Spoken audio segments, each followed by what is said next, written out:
All right. Shalom, shalom. Shalom, shalom. Shalom, my king. What's the deal, family? What's happening?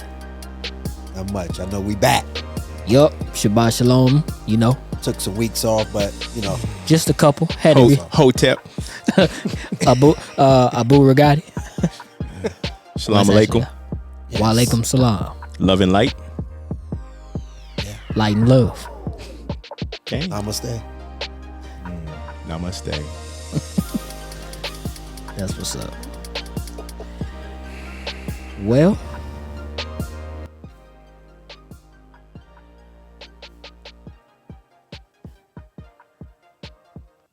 glad to be back this week.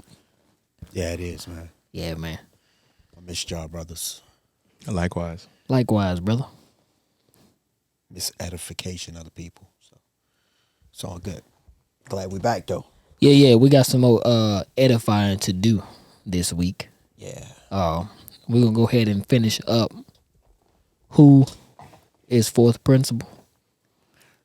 So without any further ado, we're gonna get straight off into it.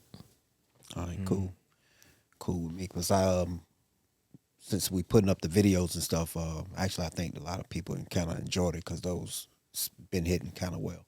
Actually, I put the full video up a couple of days ago and it's doing pretty well. That's what's up. I have to go rewatch the whole thing. So it always hits different when you watch it. For me, anyway. Indeed. Want to thank our guest, Kia, for hosting for us today. So Okay. Her Hebrew Hold on, name is sis. Kia. Okay. facts. All right. That's it. I am the headless voice today. Yeah. Say it Get you again? off camera. The headless voice. A headless voice. The headless voice. Indubitably. It's all good. All right, let's get it. What you got for us today? All right, so we are picking up where we left off last time. Really just Right. touching on you all's belief systems and your personal values. So I'll just kick it off with the first question. What led you to your current spiritual belief system? Wow. Okay, I go first. I don't think it was just one thing. It's just is a way of searching for the creator. I would say that, which is the whole totality of my experience of where I'm at now. It doesn't necessarily say that this is any other person's way. This is just totally my way on searching for the creator. And me searching for the creator, and trust me, y'all, it was only 4 years ago, 3-4 years ago, that I know what God is now, instead of I believe in God or I'm searching for God. So I know God now. It's not a belief to me anymore. And like I say, it's just not one thing. It's the whole totality of me searching for that one particular thing. I mean, I can go on. Go on. Because I can go all the way down to, my grandmother picking me up for church, bringing me to church and stuff like that. My father encouraging me to go to church and things like that. But what happened was certain things I was reading at a point in time led me to me understanding me being an Israelite, or what they would call a Hebrew Israelite. And that made the wheel spin. And that totally set the motion into play. A lot of people didn't like it, and maybe because they didn't like it, because they probably just didn't understand it. Because, like I say, my path is my path. Everybody else has a different path on what they're going through. You may find your truth in Christianity. I don't know. You may know God in Christianity. I don't know. I didn't find it there. When I left there, I thought I found it, but something else came in when I started understanding that I was an Israelite. I was still believing in God instead of knowing God. But one of my mores, he think different sometimes, and he kind of encouraged you to go question things, and and in me, I'm questioning certain things. So, and those are I would say, that led me to where I'm at today, and in my spiritual growth and knowing the Creator instead of believing the Creator. And why I say it like that is because a lot of people believe in God. They don't know God or the Creator or what have you. And to me, belief is really subjective. It doesn't give me any kind of substance to believe in anything, because I can sit here and say, well, I believe in my mama. No, I don't believe in my mama. I know my mama. I don't do those things. I don't mess with that word too much, too often. So it's a knowing thing for me. And that's where I'm at today. I got a follow-up question. So we've heard about your journey to becoming an Israelite, and now you're talking about this kind of shifting your journey, and you talked about reading. What did you read or expose yourself to on your initial journey, and then what kind of led to where you are now? Right. I would say the first thing that I was really reading was the Bible. At that time, I was, like I said, I was in church going, and I said, you know what, I need to read the book, because I was going to church and wasn't reading the book like a lot of people do.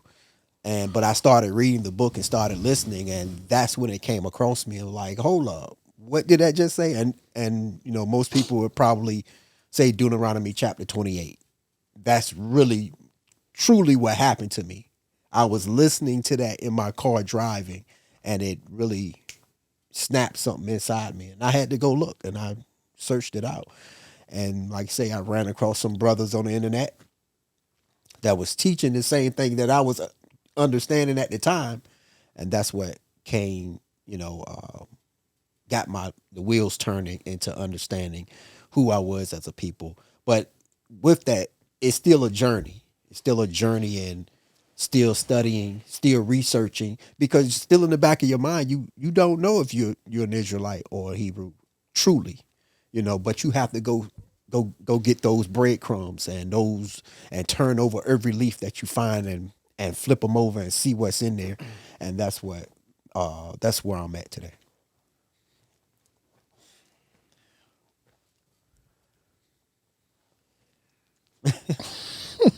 Okay. Go answer it. I know this is supposed to be like a intro to each one of us, so I know us we could be long-winded sometimes, so I'm gonna try to keep it as short as possible. But I'll say a couple things real quick. Nothing real can be threatened. Nothing unreal exists. Herein lies the peace of God. And that's a quote from a book called A Course in Miracles. So first and foremost, I believe in no thing or nothing. I question everything. I know what I've been given, and even that is a distortion of the truth. I share perspectives, for all are one. The question was, what got me here? The question was, what led you to your current spiritual belief system? Okay, a lot. A lot. But I've always been a seeker. I've always, grew up in Christianity. A lot of the things are parallel to Zokaim, my grandmother, spiritual backbone of the family, at least matrilineage, meaning through my mother on my mother's side. Went to a lot of different churches. Joined the military at 18. The search increased. Reading the Bible, Quran, and I think I've mentioned this before, Gita, the Book of the Tao. I think I was 18 when I actually read 18 or 19. So many different things, so many different paths, aliens, conspiracy theories, all of that is all a part of it. But ultimately, I'm just gonna fast forward past a lot of it because a lot of these details will come out more as we do the podcast. I think. Several years ago, I had a spiritual awakening. At the time, I was a teacher at an assembly, and it just became a little difficult to function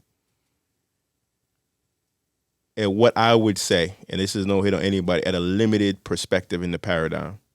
It was trying to take everything that was being given to me, and I'm speaking for me specifically because just like Zokane said, we may say we're Hebrews, we may say we're Christian, we may say we're Muslim, but that expression of belief is unique to the individual.